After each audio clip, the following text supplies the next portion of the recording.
बिस्मिल्लाहिर्रहमानिर्रहीम अस्सलामुअलैकुम। मैं हूं करामत मुगल और मेरे साथ हैं बिशार राजा साहब। कोर्ट्स कवर करते हैं ABN न्यूज़ के लिए। बिशार साहब, इमरान खान के हवाले से अब वो खबरें आना शुरू हो गई हैं जिससे रिहाई के सिग्नल साइन सब वाजे हो चुके हैं। आज लाहौर हाई कोर्ट ने जो तफसीली फैसला जारी किया है उसको आप कैसे देखते हैं? उसका पैराग्राफ नंबर 6 जिसकी बहुत ज़्यादा इस वक्त जो है सोशल मीडिया पर जो तारीफ हो रही है, क्या इमरान खान पर सबसे बड़ा मुकदमा आपकी नज़र में भी जो बनाया गया था, जो मुकदमा डाला गया था, वो था 9 मई का? क्या इस फैसले के बाद भी अब कोई जवाब बनता है कि 9 मई के जितने इल्ज़ामात इमरान खान पर थे वो सब झूठ पर मबनी थे, वो सब धुल गए आज? बिस्मिल्लाहिर्रहमानिर्रहीम। बहुत शुक्रिया मुगल साहब। आज मेरे दोस्त ने भी ट्वीट किया है, वैसे अकील साहब ने, अकील मलिक साहब ने, ये जो जुतवाए गए थे फॉर्म 47 पे, ये तो मैं उनके मुंह पर भी कह चुका हूँ। मैं उन्हें कह चुका हूँ कि आपको जो है वकार के साथ ये काम करना चाहिए था डॉक्टर निसार चिमा की तरह, कि मैं नहीं भाई ये फॉर्म 47 नहीं लूँगा और इनकार कर देना चाहिए था। उन्होंने भी ट्वीट किया है, कहा कि मेहनत की है, बल्कि उन्होंने एक तरह की। आप पूरे नाज़रीन टीवी पर भी देखते होंगे वैसे अकील मलिक साहब को, कि उन्होंने मेहनत की है जी, कि मैं इमरान खान साहब जो है ना वो मुज़ाकरात की मेज़ पर है। अब आज की तारीख में एकदम से ये कोई अजीब व गरीब का मामला, बहुत बड़ी डेवलपमेंट्स होना शुरू हो लेकिन गई। हम जो है ना वो इससे पहले 4-5 दिन पहले से आगाह है कि क्या हो रहा है। आज लाहौर हाई कोर्ट का जो तफसीली फैसला आया है, बस इमरान खान के हवाले से, जो 12 मुकदमात थे ना जी, 12 मुकदमा। क्रिकेट टीम 11 खिलाड़ी की, 11 की होती है ना, एक 12वां में होता है तौलिया वाला। रेलू कट्टा होता है। हाँ, तौलिया वाला। हाँ, रेलू कट्टा। वो खिलाड़ी है, प्लेयर है ज़रा इमरान खान, और 12 मुकदमात उस पर बनाए गए थे और कहा गया था जी कि जुडिशल जिस्मानी रिमांड दिया गया। अच्छा, उस मुकदमे में उस जो तफसीली फैसला है उसमें बड़ी अच्छी चीज़ें लिखी हुई हैं, और बड़ा दांसू किस्म का वो जो फैसला है वो आया है। मेरे ख्याल में पाकिस्तान की अदालतों में हमेशा इस फैसले को नज़ीर के तौर पर लिया जाएगा। उसमें ये लिखा है जी कि जो, अब देखिए, जो काला दम हुआ था जिस्मानी रिमांड, और जो एक तो वो जो उनकी वीडियो लिंक पर हाजिरी हुई थी, व्हाट्सअप वीडियो लिंक थी, उसको भी काला दम करार दिया गया। अब वो लिखता क्या है जज इसका, मैंने वो लिखता है कि अदालतुल आलिया लाहौर का जज, जस्टिस एक पुन्नू अनवारुल हक पुन्नू साहब जी जी जी और दूसरे थे सलीम जी शेख साहब, जी। जिन्हें मुल्तान बेंच में भेज दिया गया है। उन्होंने लिखा है जी कि एक जिस्मानी रिमांड किसका दिया जाता है नाज़रीन? जिस्मानी रिमांड उसका दिया जाता है कि ये मुगल साहब है ना, मैं जज हूँ, तो ये मेरे सामने अगर खड़े हो ना अदालत कोर्ट रूम नंबर 1 के सामने, अदालत के सामने, जिस्मानी रिमांड इनका होगा। अब वो लिखता है कि जिस्मानी रिमांड उसका नहीं हो सकता जो वीडियो लिंक पर हाजिर है, आज़ाद आदमी का होता है। पीछे उसके जो बंदा खड़ा था इमरान खान के, वो क्या पता था कि वो इमरान खान आज़ाद खड़ा है वहाँ पर, वीडियो लिंक के ये पेश हो जाए या हो रहा है, या पीछे कोई वो बतौर उनके कर्नल साहब जिस तरह नाम लेते हैं वो कर्नल साहब खड़े हैं पीछे, ये पता तो नहीं है ना कौन साहब खड़े हैं पीछे। एक तो ये, और दूसरा जो आपने बात की कि अब मैं मुतअद्दिद मरतबा ये इस बात का जिक्र कर चुका हूँ, एक दफ़ा नहीं बहुत दफ़ा इस बात का मैं टीवी प्रोग्राम में जब जाता हूँ वहाँ पर भी इस बात का जिक्र करता हूँ, आपके साथ वीलाग में, मुख्तलिफ वीलाग में भी। यार ये इन्होंने जो 9 मई के हवाले से जो इन्होंने मुकदमात बनाए ना थोक के हिसाब से, उसमें इन्होंने जो गवाह बनाया ना वो पुलिस को बना दिया गवाह इन्होंने, ये पूरी रियासत। अच्छा, वो अभी सरताज गोल पे जो बनाया उसमें पुलिस वाला गवाह है। दिलचस्प बात क्या है उसमें आपको बात समझ आती है क्या? इस कौम की परेशानियां खत्म करने की पंजाब पुलिस ने जिम्मेदारी उठाई है, अपने ऊपर वो जिम्मा लिया है कि कुछ इस तरह की जो है ना हरकतें की जाएं कि कौम हंसना शुरू कर दे, मुस्कुराना शुरू कर दे। हाँ, ये भी हो सकता है, बिल्कुल ऐसा आप ही बार है। बार वो चपेट खा रहे हैं और उसके बाद फिर मुंह उधर ही ला रहे हैं कि मुझे एक और मारे, मुझे और मारे। पुलिस वाला गवाह, वो जो जमान पार्क में मीटिंग का कहा गया उसमें पुलिस वाला गवाह, मोटरवे पर जो सुना किसी ने वो पुलिस वाला गवाह। वही है ना। आप ये देखिए, मैं नाच भाई मैं मेरे दोस्त नाराज होते हैं जब मैं टीवी प्रोग्राम में बैठकर किसी के साथ जब डिबेट में बैठा हूँ, जरा वहाँ नून लीग के लोग भी बैठे होते हैं, वो नाराज होते हैं, वो इस बात पर नाराज होते हैं जी कि देखिए इसने ज़हन साजी की है। आज के फैसले में लिखा गया कि ज़हन साजी के कोई सबूत तो उन्होंने पेश ही नहीं किया ना, आज के फैसले में ये बात लिखी है जी। अब मुझे ये बताएं यार कि यहाँ पर सुप्रीम कोर्ट में जस्टिस जमाल बंदोखेल के सरबराही में एक बेंच था जो नाहिद भाई के हवाले से पीछे बेचारा वो 6 लोगों के जमानत के केस सुन रहे थे, उसमें एक हमारा रवला कोट का एक लड़का भी सीए जो वाला सीए कर चुका था यार, उसकी तो आपने जिंदगी तबाह कर दी, बर्बाद करके रख दी उसकी जिंदगी।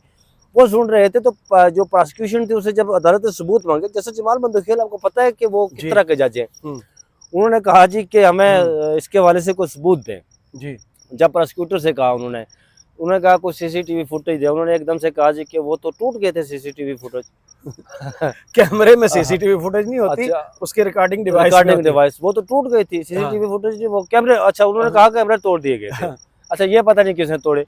अच्छा उन्होंने जैसे जमाल बंदूखेल ने पूछा था, अच्छा कोई जो एहतजाज कर रहे थे उनसे कोई कैजुअलिटी, कोई हलाक हुआ बंदा, कोई जख्मी हुआ, उन्होंने कहा जी कोई जख्मी नहीं हुआ।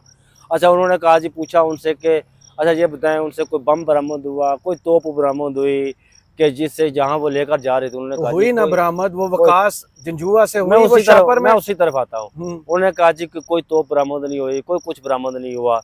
अच्छा जी वो फिर गवाह, जब मौका आया कि गवाह जी पेश करें, उन्होंने कहा जी वो चालान पेश किया, उन्होंने कहा जी ये गवाह है। उन्होंने पूछा ये गवाह कौन सा, कहाँ कौन है ये, उन्होंने कहा जी हवलदार साहब है। अब हवलदार साहब पुलिस में भी हवलदार होते हैं, वो फौजी हवलदार भी होते हैं, लेकिन पुलिस में भी हवलदार होते हैं। जैसे आप कहते हैं ना वो एएसआई से नीचे वो पता नहीं क्या होता है, कशभाई कांस्टेबल। कांस्टेबल, उसको हवलदार कहते हैं वैसे उर्फ आम में।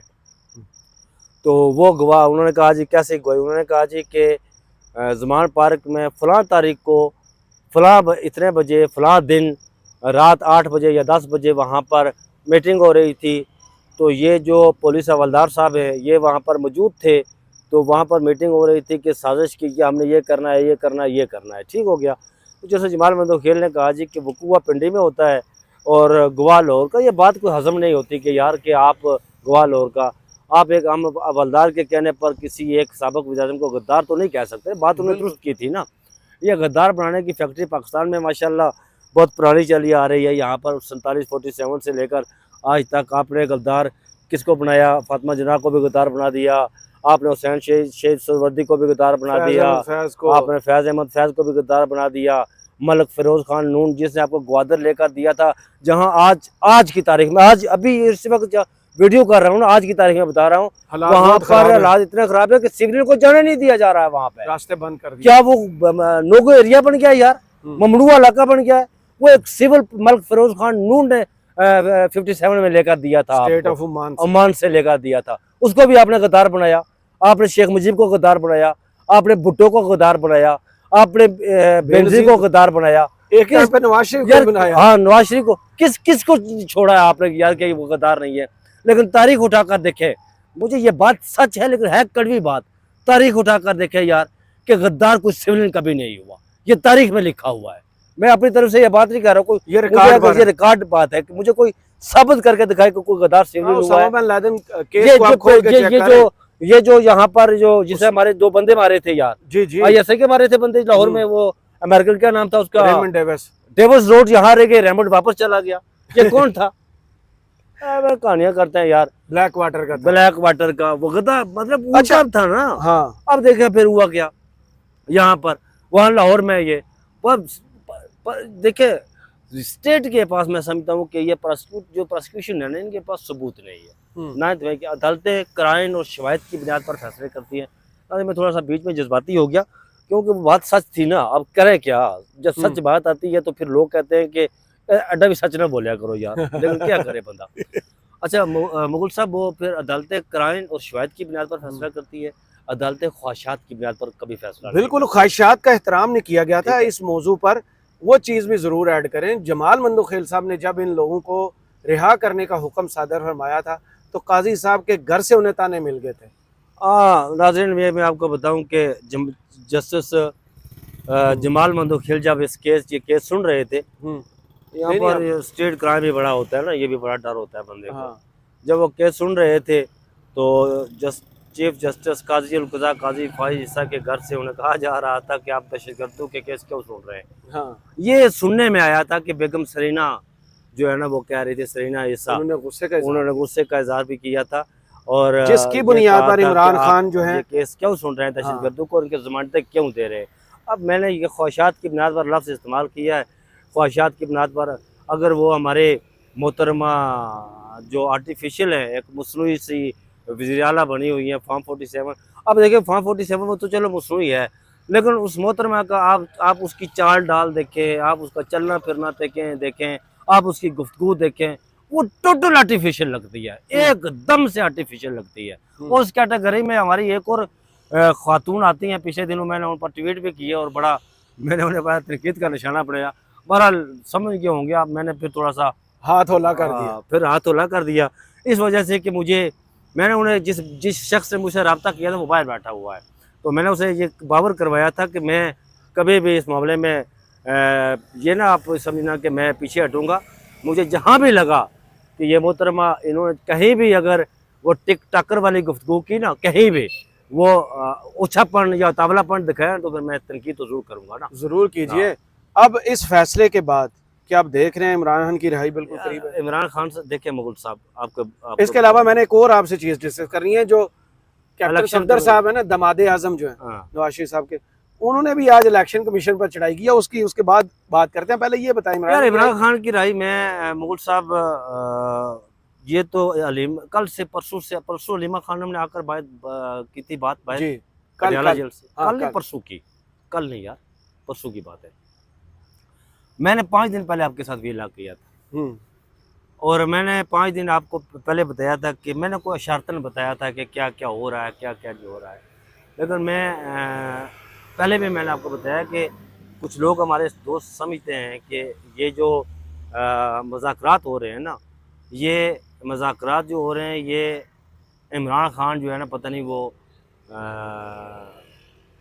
तंग आ गया। नहीं, ये बात याद रखनी है आपने, और ये बात आपको मैं बता दूं कि ये मुज़ाकरात इमरान खान की शराइत पर हो रहे हैं, ठीक है, जो हम हर वीडियो में बार बार आपको बता रहे हैं। इमरान खान की हाँ। शराइत पर हो रहे हैं ये मुज़ाकरात, ये किसी की ख्वाहिशात पर नहीं हो रहे। ये अब देखिए होता क्या है, आप अक्सरियत को जुटला नहीं सकते, अक़लियत का साथ आप दे नहीं सकते, ये तो कानून कुदरत है ना। अगर मैं अकेला हूँ ना, तो दूसरी तरफ अगर 100 में से 10 लोग मेरे साथ हों, 90 लोग दूसरी तरफ खड़े हों, तो मैं उनका मुकाबला नहीं, मैं भले मेरे पास बंदूक हो ना, मेरे पास तोप भी हो ना, जो मर्जी हो, भले जो मर्जी हो। वो मुझे याद आ गया, यहाँ पर तोप का नाम लिया तो मुझे याद आ गया, ये 71 की बात है, जनरल यहिया खान इक़्तिदार में थे, तो जमात इस्लामी का धरना है ना। हाँ, इजाजत से इजाज़त दफा 144 है, लेकिन इजाजत से बात कर रहा हूँ ना। तो राव रशीद ने किताब लिखी हुई है, जो मैंने देखा, राव रशीद साहब आईजी रहे हैं, और वो आईबी के सरबराह भी रहे हैं 71 में, आई थिंक सो वो आईबी के सरबराह थे या उसके डिप्टी थे या कुछ था इस तरह, पेशावर में थे वो उस वक्त। तो उन्होंने किताब लिखी, तो उन्होंने कहा जी कि मियाँ तफ़ैल मोहम्मद जो जमात इस्लामी के सरबराह भी रहे, उन्होंने जनरल यहिया को एक दिन बैठे हुए थे, तो उन्होंने कहा कि जनरल साहब, मेरी ये नज़रें देख रही हैं कि पाकिस्तान को सबसे बेहतरीन इस्लामी आइन जो है ना, वो आप दे सकते हैं। वो जनरल यहिया को कह रहे थे मियाँ तफ़ैल मोहम्मद, जमात इस्लामी का बंदा, वो जनरल यहिया को कह रहा है कि आप पाकिस्तान को बेहतरीन इस्लामी आइन दे सकते हैं।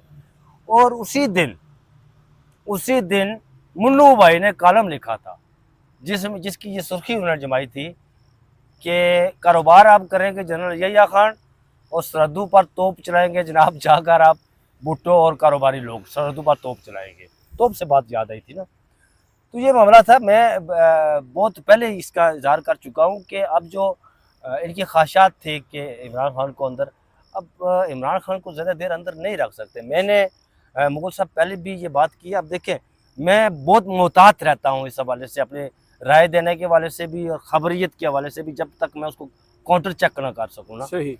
मेरा अगस्त के महीने में इमरान खान जो है ना, वो बनी गाला मुंतकिल हो जाएगा, सही। अगस्त में। अच्छा होगा क्या, पर इमरान खान जब बनी गाला जाएंगे, तो फिर ये होगा कि इमरान खान को वो चहलकदमी करते हुए उनकी वीडियो सामने आएगी, कुछ तस्वीरें सामने आएंगी, और मीडिया से पाबंदी हटेगी, फिर जिधर खान का मुंह होगा वहाँ उधर चलेगी फिर। और ये जो खान बात की थी ना, और जो उंगली इमरान खान की तरफ उठी हुई है, वो वापस, ये जो इस साल इंतखाबात की बात की, इस साल इंतखाबात होने वाले नहीं है, इंतखाबात 2025 में होंगे, अगले साल 2025 में होंगे। और दूसरा जो बात की आपने बात की, आज जो जस्टिस समन रफत का जो फैसला आया है आज, फवाद चौधरी वाला कि वो जेल कस्टडी में थे, जेल में थे, तो उनके खिलाफ वो ये मुंशी सुल्तान सिकंदर साहब जो हमारे नाम तो लिया मैंने। थोड़ा सा। अच्छा अच्छा। सिकंदर सुल्तान और राजा भी है। अच्छा, मुंशी सिकंदर भी है, मुंशी सुल्तान भी सिकंदर है, सुल्तान। राजा भी है। नहीं नहीं, वो सिकंदर कहाँ का ठहरा, सुल्तान कहाँ का ठहरा। जो दुमछल्ला होता है ना, वो सिकंदर सुल्तान नहीं होता। हाँ। जो अपने मस्ती में मस्त होता है ना, किसी की बात नहीं सुनता, जो कहता है कि मेरे तू कहने पर अपने दुम हला, वो सिकंदर सुल्तान होता है, जो नहीं हलाता दुम। ये जो दुम हलाने वाले होते हैं ना, ये ने आप दुमछल्ला कह सकते हैं, कठपुतली कह सकते हैं। वो आज इस्लामाबाद हाई कोर्ट ने तमाचा मारा है उनके मुंह पर जनाब। फिर वो तमाचा, वो फिर इतना जस्टिस जोरदार समर रफत तमाचा, साहबा। वो इतना जोरदार तमाचा मारा। अब देखें, जो बंदा पहले से जेल कस्टडी में हो मुगल साहब, जी। यार आप उसका किस तरह जाकर वहां ट्रायल कर सकते हैं। वो बुनियादी इंसानी हकूक के खिलाफ आप करार देखते दिया हैं, है। जो आपका आइन का आर्टिकल 10 है ना, 10A फेयर ट्रायल का, जो जी, कहता जी। है फेयर ट्रायल उसी वक्त होता है जब आप बिल्कुल आजाद होते हैं। ठीक है, एक बंदा आप जेल थोड़ा सा कस्टडी मेरी में हो। तरफ ज्यादा आ गए। अच्छा, एक बंदा जेल कस्टडी में ही हो मुगल साहब, जी। तो उसका किस तरह आप जाकर ट्रायल कर सकते हैं यार। आप क्या पता है कि वो जेल कस्टडी में हो तो उसके पीछे दाएं बाएं फरिश्ते खड़े हों। जैसे इमरान खान जब पेश होते थे, दाएं बाएं लेफ्ट राइट सब खड़े होते थे। इसी सिकंदर सुल्तान राजा जिसके खिलाफ पीटीआई गई है सुप्रीम कोर्ट, वो गैर कानूनी करार दिया गया, कालादम करार दिया गया। उस फैसले में लिखा गया कि बुनियादी इंसानी हकूक की ये वायलेशन है, जेल में ट्रायल नहीं हो सकता ता वक्त के कोई बहुत बड़ा उज़र पेश किया जाए, कि जैसे इमरान खान का कोई उज़र पेश किया गया, सिक्योरिटी रिस्क दूसरे तीसरे। अब फवाद चौधरी और मेरा सिक्योरिटी रिस्क क्या हो सकता है भाई। सही। तो इसके बाद वो मैंने बात जिक्र किया था कैप्टन सफदर का, उन्होंने भी घर से पत्थर मार दिया है। सिकंदर सुल्तान राजा को आज घर से पत्थर पड़ा है। अब पीछे हटने का क्या कहा उन्होंने? उन्होंने उनके लताड़े जिसे कहते हैं, वो बोल भी नहीं सकता, जो वो लत्ते लिए जो उन्होंने जुबान भी इस्तेमाल की है। वो कैप्टन सफदर वो कहते हैं कि 5 बजे कैसे अनाउंस कर दिया था मानसेरा में नतीजा। मानसेरा के रहने वाले हैं, ज़ाहिर है वो वहाँ की जुबान बोलते हैं। वो फिर मैंने कहा ना घर से पत्थर पड़ गया। मलंग आदमी है वो, फिर कहते हैं जनाब कि मैं देखे नहीं, फिर वो मलंगी का दावा करते हैं ना, मैं वलियों का, वो कहते हैं मैं वलियों का मुंडा हूँ। आप मुंडा नहीं, बाबा जी बन गए हो। आपको पता है कैप्टन सफदर रहमान साहब की जो उम्र है, वो नवाज शरीफ साहब से 7 साल छोटे हैं। सिर्फ 7 साल छोटे। मैंने उनका ID कार्ड देखा हुआ है जी। अच्छा। और जब पनामा हो रहा था तो उस वक्त वो ज़ाहिर पेपर हमारे पास आते थे, नवाज शरीफ की डेट ऑफ बर्थ थी, मरियम नवाज की डेट ऑफ बर्थ, और वो सारा कुछ, वो ID कार्ड थे हमारे पास, आइडेंटिटी कार्ड उनके हमने देखे थे। वो 7 साल छोटे हैं नवाज शरीफ से। अलहाज जली मंसूर अलहाज जो हाल में केम राय मंडिया है, आजकल उनकी मंसूर अलहाजी वैसे बढ़ी हुई है, बढ़ गई तो मुराकबे में क्या है, और एक बयानिए की तलाश में है जो अगले बयानिया नहीं लगता मियां साहब, तुम्हारी सियासत खत्म हो गई है, तुम जाओ अल्लाह अल्लाह करो, दरबार न संभ 40-50 साल बहुत होते ना जी, तुम बहुत कर दी है सियासत, अब तुम जाओ अल्लाह अल्लाह करो। और देखा, मुझे तरस आता है उन लोगों पर जो कहते थे रावी चैन लिख रहा है। अब बेचारे चैन की चौं अब बेचारा चैन वाले को समझ नहीं आ रही है कि मैं खबर क्या दूं, क्या लिखूं, क्या करूं। उन्होंने उसे इतना बेखबर रखा मुगल साहब, रावी को जो खबरें देने वालों ने इतना बेखबर रखा, अब उसे पता ही लग रहा है मैं क्या करूं जनाब। वो मुल्क से शायद बाहर है रावी। तो इमरान खान साहब अगस्त के महीने में आपके पास होंगे इंशाल्लाह। इस वक्त भी आपके पास है, आप ज़ाहिर है पाकिस्तान के लोग हैं, वो लोगों के दिलों में बसता है। तो आप अगस्त के महीनों में फिजिकल और तैयारियां करें। वो स्टेज पर जब जाता है ना, तो वो अच्छा, एक बात मुझे इमरान खान की अच्छी लगती है, मैं इमरान खान का बहुत बड़ा नाकद भी रहा हूँ। मैं जब देखूंगा कि इमरान खान जब उसे बूट चाटना शुरू कर, उसको तनकीद भी करूंगा। वो हमेशा, इमरान खान हमेशा मेरे पाकिस्तानियों क्या का मुखातब करते हैं। और इमरान खान के पास नैब जाता है तहकीकात करने के लिए, तो इमरान खान साहब कहते हैं मेरे पाकिस्तानियों आप क्यों आए मेरे पास। उन्हें भी मेरे पाकिस्तानियों कहते हैं जनाब। तो हैं तो वो पाकिस्तानी ना, इस्तेमाल हो रहे हैं, वो अलग बात है। बहुत शुक्रिया बिशार राजा साहब आपका। कमेंट्स बॉक्स में ज़रूर बताइएगा वीडियो आपको कैसी लगी। इजाज़त दीजिए, अल्लाह हाफ़िज़।